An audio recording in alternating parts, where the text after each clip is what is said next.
It's hard changing your life. It was hard when just over 3 years ago, in the Penobscot building in Detroit, Michigan, where I was operating my business, and I fell on some hard times, and I was sleeping in my office. It was hard coming into the lobby, and the security said, "Excuse me, Mr. Brown, can we see you for a moment?" And I said, "Yes," and I walked up to the counter, and he gave me an envelope. And he said, "Would you mind reading it here?" And I opened the envelope, and the envelope was from management that said, "This is an office tower. It's not a hotel. Please do not sleep in your office." And I said, "Excuse me, sir." I said, "I just work long hours in creating my business. I'm an entrepreneur. And right now things are bad for me, but they're not going to be this way always. And I just asked for the opportunity to continue to operate like I'm doing. I'm not trying to make this my home." And it was hard coming through the lobby. And sometimes they would laugh. There's a guy talking about becoming successful. And look at him. He's bathing in the bathroom upstairs on the 21st floor. He sleeps on the floor. Him and 2 other dreamers up there. Look at him. It was hard, ladies and gentlemen, coming to speak to people. And I was facing financial difficulties in my own life. I was behind on my bills and my dreams, and I'm saying to them, you can live your dream. It was hard, ladies and gentlemen. It was very difficult to pick myself up each day believing that I could do it. There were times that I doubted myself. I said, "God, why is this happening to me? I'm just trying to take care of my children and my mother. I'm not trying to steal or rob from anybody. Why did this have to happen to me?" It was very hard. And here's what I want to say to you.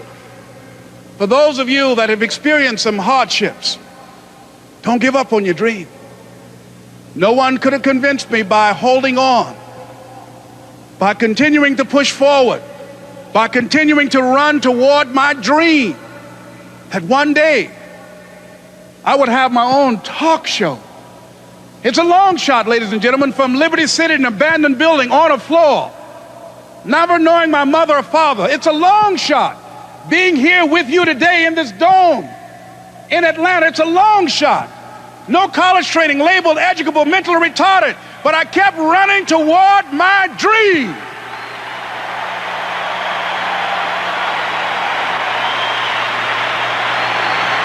Don't stop.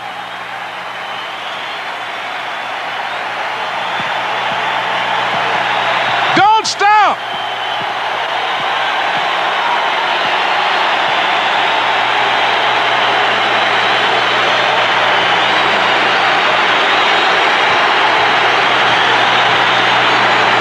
Don't stop running toward your dream.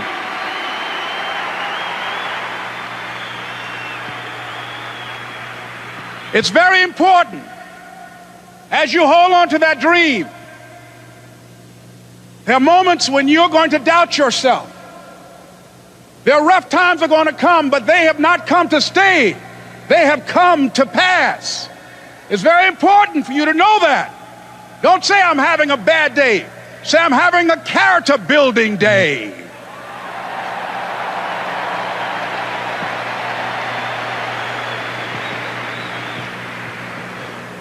It's very important for you to believe that you are the one to make this happen. I remember this high school teacher, Mr. Leroy Washington, at the end of school one June, it was just a few days before we were supposed to leave, and I just got my report card, and it indicated that I'd failed history, and I'd failed English, and I would have to go to summer school.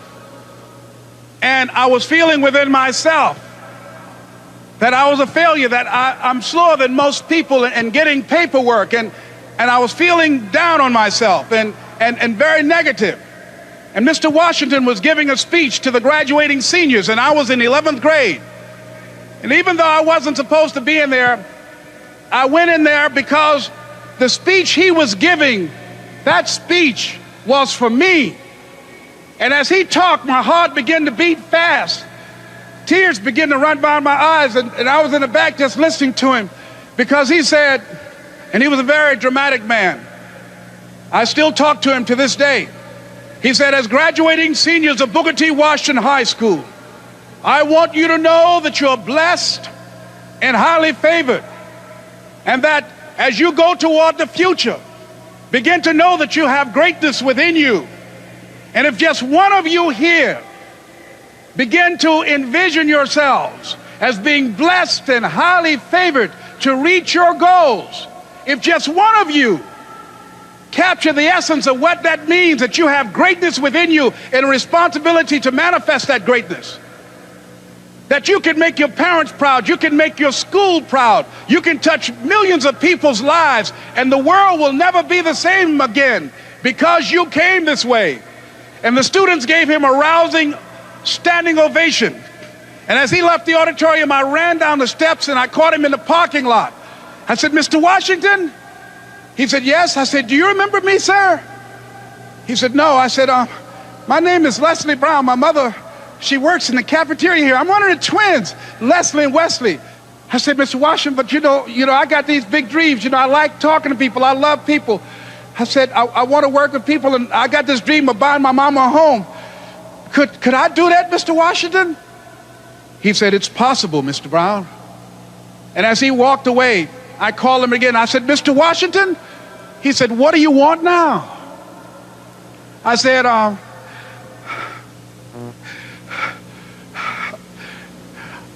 the one, sir. I said, I'm the one. You remember me, sir. I'm Miss Mamie Brown's boy. I'm the one. I'm the one.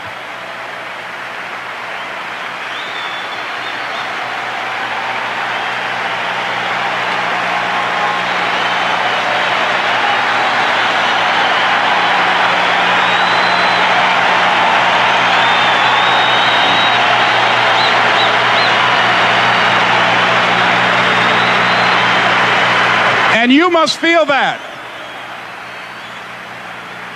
why you're here, because you are the one. And I remember when PBS first played one of my specials called You Deserve, one Sunday afternoon in Miami, Florida. I had some friends call him to tell him to tune in.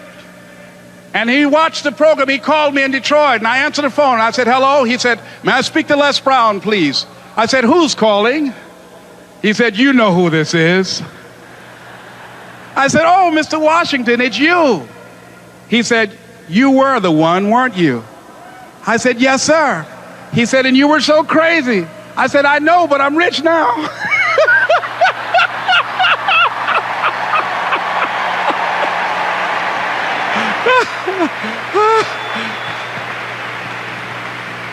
Ladies and gentlemen, it's not going to be easy. It was hard laying on the floor of the Penobscot building, looking out of the window, daydreaming, saying, Les, can you do this? Can you make this happen? I used to listen to tapes day in and day out about See You at the Top, my great friend Zig and Dennis Waitley and different other motivational speakers, and Dr. Norman Vincent Peale. And Dexter saying, don't let nobody steal your dream. I used to ask myself, can I do this? And something said within me, you're the one. You're the one. And let me tell you something, ladies and gentlemen. While you're here, and before you go back home to your respective cities and communities, write down at least 5 reasons on why you deserve your dream, on why you won't give up, what's going to make you unstoppable, why you must be unreasonable, because logical, practical thinking says you can't do it today. But if you want to produce unreasonable results in your life, like living your dream and taking charge of your destiny, you've got to be an unreasonable person. You've got to be an uncommon person. So write down the reasons of why you're here. My first major goal was to buy my mother a home. And let me tell you something, ladies and gentlemen. What will reasons do, Les? Nietzsche said, if you know the why for doing, you can endure almost anyhow. What do you mean by that? If you know why you're doing something, when the hard times come, and they're going to come, When the disappointments and the rejections come, and they're going to come by the truckloads, your reasons will be your rod and staff to comfort you, to pick you up. Once again, I got a saying on one of my tapes: if life knocks you down, try and land on your back, because if you can look up, you can get up. Let your reasons get you back up.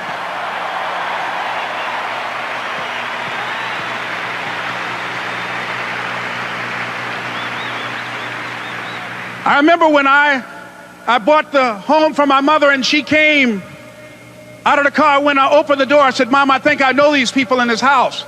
That was my first major goal. And then I couldn't conceal it anymore. I said, "Mom, I got this for you." And as she went from room to room, looking at the house and saying, "Thank you, Jesus. Thank you, Lord. No one ever could have convinced me that this could have happened to me." And she looked at me and she said, "Leslie, and you caused me so much problems as a boy. You were always into stuff." She said, "No one could have convinced me that day when I walked in that house and this lady was holding you and your brother. And she said, 'Ma'am, I want you to promise me two things.' And she said, 'What is it?' She says, 'One, promise me that you won't separate them.' She said, 'I want them raised together. I want them to know each other. I got pregnant while my husband was away in the war, and I can't keep them. Promise me that you won't separate them.' She said, 'I promise I won't. I've never had children. I promise I won't separate them.' And she said, 'Promise me that you'll never tell them about who I am, because if my husband ever found out, he would kill me.' She said, 'I promise.' And she said that she gave them to us, and she kind of cried, and she was walking out the door, and she looked at my adopted mother. She said, 'Remember, don't you separate them.' She said, 'I swear to God, I won't separate them. I'll keep them together.' And she said, as I held y'all in my arms, I never had any children of my own. I didn't know how I was going to do it, but I knew with the help of God, I will do it. And ladies and gentlemen, my mother had a dream of having children and raising us. She didn't know how she was going to do it. You're going to be just like that. And some of you are already there. Well, you don't know how you're going to make this happen, but you just feel within yourself some way, somehow, with the help of God, I'm going to make it happen. Repeat after me, please. No matter how bad it is, or how bad it gets, I'm going to make it. I'm going to make it. Shake somebody's hand on your right and left and say, "You got the right stuff."